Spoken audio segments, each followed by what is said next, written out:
नमस्कार, राजस्थान समता मंच में आपका स्वागत है। लोकसभा चुनाव 2024 के चुनाव परिणामों के बाद हम चूरू लोकसभा क्षेत्र से कांग्रेस प्रत्याशी राहुल कस्वा और भारतीय जनता पार्टी के प्रत्याशी देवेंद्र झाझड़िया को मतदाताओं द्वारा दिए गए समर्थन पर विधानसभा वाइज कांग्रेस और भारतीय जनता पार्टी के विधायकों के क्षेत्रों में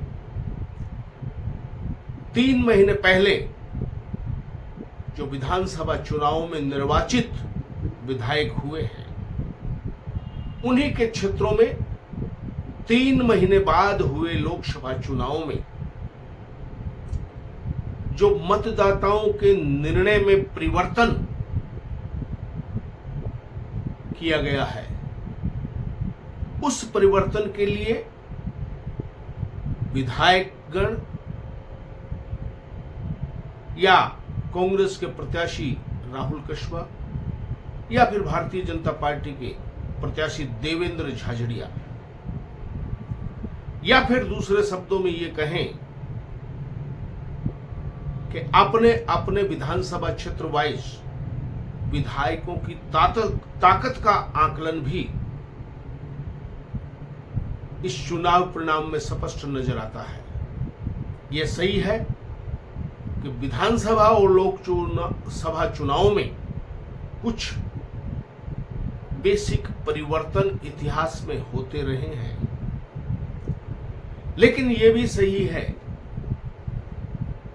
कि 3 महीने की अल्प अवधि के बाद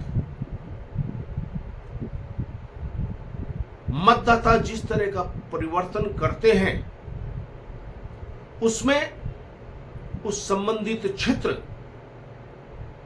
के विधायक के कार्य प्रणाली की झलक जरूर नजर आती है।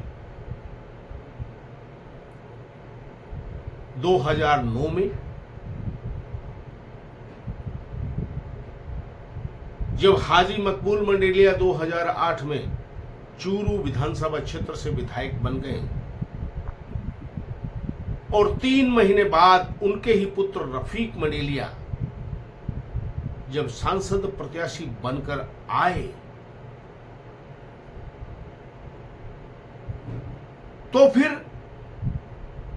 विभिन्न विधानसभा क्षेत्रों में चूंकि वे जाति से अल्पसंख्यक थे और उनके सामने पूर्व सांसद राम सिंह कस्वा भारतीय जनता पार्टी के प्रत्याशी थे,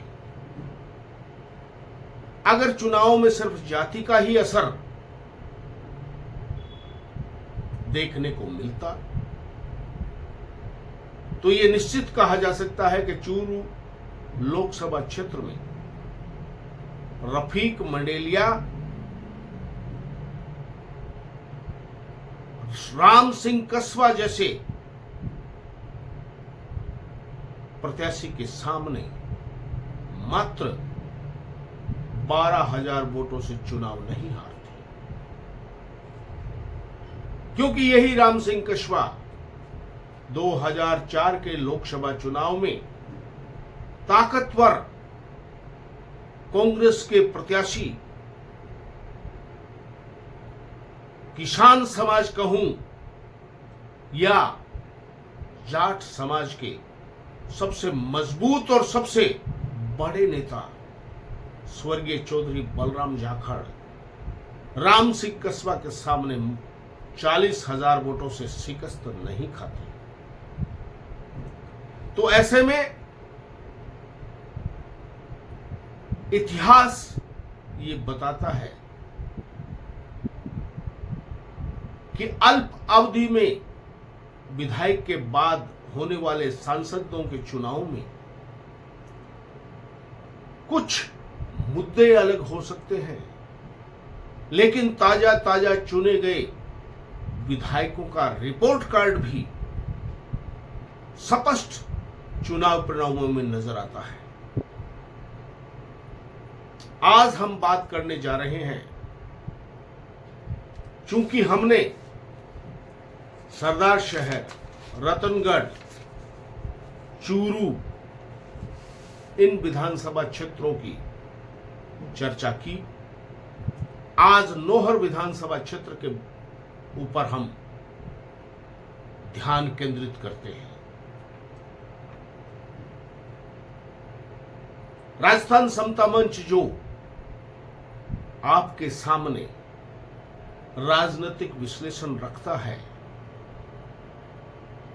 वो पूरी तरह से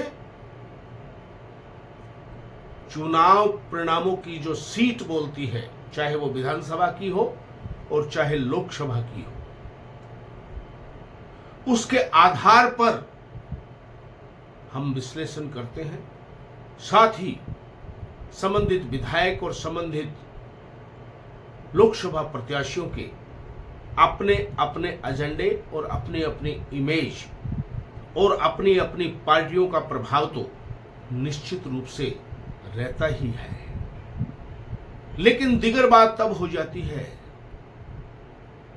कि कांग्रेस के विधायक के चुनाव में जिस व्यक्ति को भारी बढ़त मिलती है, उसी व्यक्ति को लोकसभा चुनाव जो कि मात्र 3 महीने बाद होता है, उसमें बढ़त में घटोती होती है, या फिर संबंधित पार्टी या संबंधित प्रत्याशी बढ़त में पीछे चला जाता है। तो निश्चित रूप से यह कहा जा सकता है कि चूंकि हम मानते हैं कि जो प्रत्याशी जीता है विधानसभा चुनाव में, जिस पार्टी से जीता है, ये उसकी लोकप्रियता उस विधानसभा क्षेत्र में है और उसका जुड़ाव जनता से है, तो दूसरी तरफ जो हारता है उसके बारे में भी आमतौर पर हम यही चर्चा करते हैं कि अपनी पार्टी का वो एक मजबूत नेता है और कार्यकर्ताओं और जनता से जुड़ा रहता है।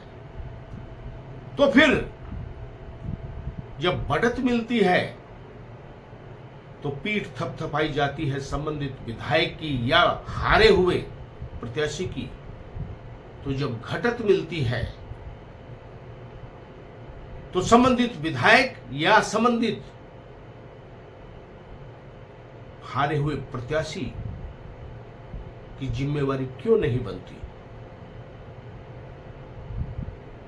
ये सब बातें विगत में हमारे द्वारा जो विश्लेषण का प्रयास किया गया, हो सकता है कि हमारे विश्लेषण के अलावा भी अन्य बहुत से कारण हो सकते हैं जिससे हम इनकार नहीं कर सकते, लेकिन हमारे विश्लेषण के ऊपर समर्थकों द्वारा जिस तरह की टिक्का टिप्पणी की जाती है, उसके आधार पर हम ये दावे के साथ कह सकते हैं कि किसी का समर्थक होना एक अलग बात है और आंकड़े क्या बोलते हैं ये अलग बात है। हमारी राजस्थान समता मंच की न किसी से दोस्त, न काहू से दोस्ती और न काहू से बैर। हमारे लिए कांग्रेस और भाजपा दोनों ही प्रत्याशी हमारे इस यूट्यूब चैनल पर समान रूप से एक नजरिए से देखे जाते हैं। यह सत्य है कि विचारधारा हमारी भी है, लेकिन विचारधारा अपनी एक अलग जगह है और चैनल की अपनी एक गरिमा अलग जगह है। तो बात करते हैं नौहर विधानसभा क्षेत्र की। नौहर विधानसभा क्षेत्र में 3 महीने पहले कांग्रेस के उम्मीदवार अमित चाचाण बहुत ही अल्प मार्जिन से जीतकर विधानसभा पहुंचे थे। जो आमतौर पर यह कहा जाता है कि नौर विधानसभा क्षेत्र में जाट बनाम अन्य के आधार पर चुनाव लड़ा जाता है। पता नहीं नौहर में चुनाव शुद्ध सात्विक जातीय गणित में होता है या कांग्रेस और भाजपा का भी कोई आधार वहां बचा है। लेकिन यह सही है कि 2023 और उससे पहले 2018 के चुनाव में अभिषेक मटोरिया को अमित चाचाण की वजह से ही हार का मुंह देखना पड़ा था। तो इस बार के चुनाव में एक बार फिर जीते तो अमित चाचाण ही, लेकिन बहुत ही कम अंतर से। लेकिन जो लोकसभा का चुनाव 3 महीने बाद हुआ, उस लोकसभा के चुनाव में नौहर विधानसभा क्षेत्र से कांग्रेस के राहुल कस्बा अच्छी खासी बढ़त बना सके। अंदर के कतिपय कारण कुछ भी हो सकते हैं, दूसरे भी हो सकते हैं, लेकिन चूंकि वहां विधायक कांग्रेस का है और उनके सामने जो अभिषेक मटोरिया ने चुनाव लड़ा था, उन्होंने भारतीय जनता पार्टी की प्रत्याशी के रूप में चुनाव लड़ा था। उन्होंने स्वयं ने अमित चाचाण को कड़ी टक्कर दी विधानसभा चुनाव में। लेकिन लोकसभा के चुनाव में अभिषेक मटोरिया भारतीय जनता पार्टी के देवेंद्र झाझड़िया को अपने अनुरूप मत दिलाने में असफल रहे, जबकि अमित चाचाण, जिनके बारे में यह कहा जाता है कि वे जाट बनाम अन्य के आधार पर चुनाव जीतते हैं, उसके बावजूद जो 17,000 से अधिक वोटों की लीड नौहर विधानसभा क्षेत्र में राहुल कस्बा ने प्राप्त की है, वह यह प्रमाणित करने के लिए काफी है कि गैर जाट समाज के अच्छे खासे वोट अमित चाचाण राहुल कस्बा को दिलाने में सफल हुए हैं। ये आंकड़े बोलते हैं। चूरू लोकसभा क्षेत्र के 8 विधानसभा क्षेत्रों में से नौहर, तारानगर, सरदारशहर, रतनगढ़ और सुजानगढ़, ये 5 विधानसभा क्षेत्र ऐसे रहे जहां से कांग्रेस के विधायक जीते। तो भादरा और चूरू 2 जगह भारतीय जनता पार्टी के विधायक बने। तो शाहदुलपुर में बसपा के प्रत्याशी चुनाव जीते थे विधानसभा के चुनाव में।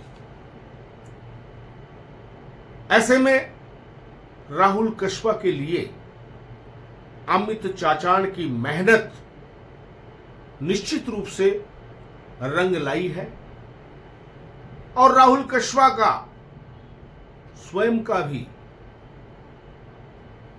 विगत में यह बताया जाता रहा है कि नौहर, भादरा, शाहदुलपुर, इन क्षेत्रों में अच्छा खासा प्रभाव है। लेकिन गत विधानसभा चुनावों के वक्त तो राहुल कस्बा भारतीय जनता पार्टी में ही थे, तो फिर वे शाहदुलपुर और नौहर में भारतीय जनता पार्टी के प्रत्याशियों को विजयश्री क्यों नहीं दिला पाई। राजनीति में सैकड़ों वजह होती है, लेकिन अंत में देखा जाता है चुनाव परिणाम के आंकड़ों को, और उन आंकड़ों के हिसाब से 1 नंबर पर शाहदुलपुर में कृष्णा पूनिया, 2 नंबर पर नौहर में अमित चाचाण, 3 नंबर पर सरदार शहर में अनिल शर्मा,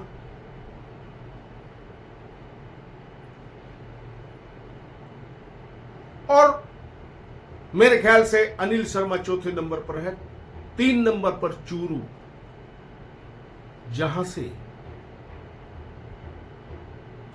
लगभग 17,000 की लीड लेकर के राहुल कश्यप आगे रहे हैं। तो 5वें नंबर पर तारानगर, जहां से 3460 के आसपास वोटों से लीड रही है।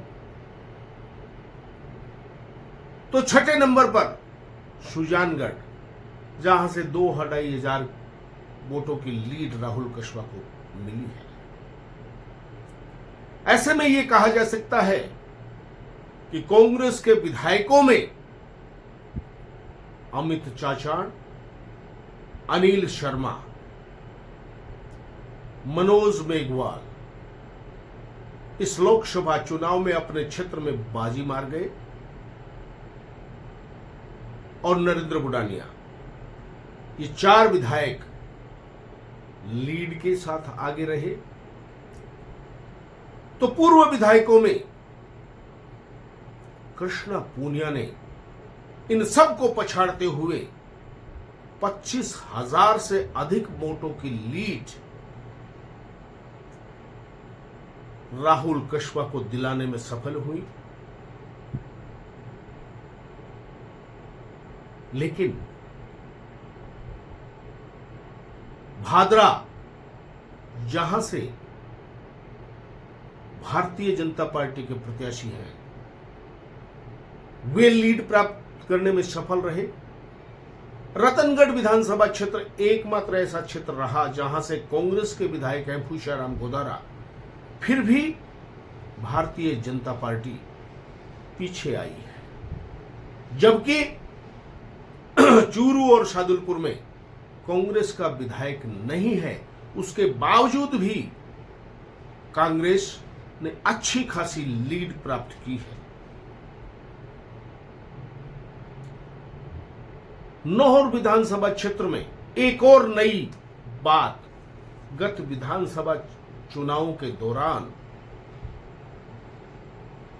जो देखने को मिली, वो सीपीएम के प्रत्याशी भी मनोज चौधरी विधानसभा में उम्मीदवार थे और उन्होंने 26,800 से अधिक वोट अर्जित किए थे। और कांग्रेस का जिस तरह से सीपीएम के साथ समझौता है, उस हिसाब से तो कांग्रेस काफी वोटों से आगे रहनी चाहिए थी, लेकिन ऐसा हुआ नहीं। क्यों नहीं हुआ ये पता नहीं, क्योंकि मतदाता अपनी मर्जी का मालिक है। जरूरी नहीं कि एक चुनाव में उसने कांग्रेस को वोट दिया तो दूसरे चुनाव में भी कांग्रेस को ही देगा। तो लगता है लगभग ऐसा ही नौहर विधानसभा क्षेत्र में हुआ है। नौहर विधानसभा क्षेत्र में राहुल कश्यप को जहां 1,09,700 से अधिक मत प्राप्त हुए, वहीं देवेंद्र झाझड़िया को 85,398 के करीब मत प्राप्त हुए। ऐसे में शादुलपुर के बाद दूसरे नंबर पर नौहर विधानसभा क्षेत्र ही लीड प्राप्त करने में सफल हुआ है, जो कि न केवल अमित चाचाण बल्कि सीपीएम के मनोज चौधरी के लिए भी पीठ थपथपाने वाली बात हो सकती है। तो अभिषेक मटोरिया के लिए ये बात चिंताजनक जरूर है, क्योंकि गत विधानसभा क्षेत्र में उनको 1,02,700 से अधिक मत प्राप्त हुए थे और लोकसभा में देवेंद्र झाझड़िया को 85,398 मत ही मिले, जो नौहर विधानसभा क्षेत्र में उनके प्रभाव को प्रदर्शित करती है। धन्यवाद।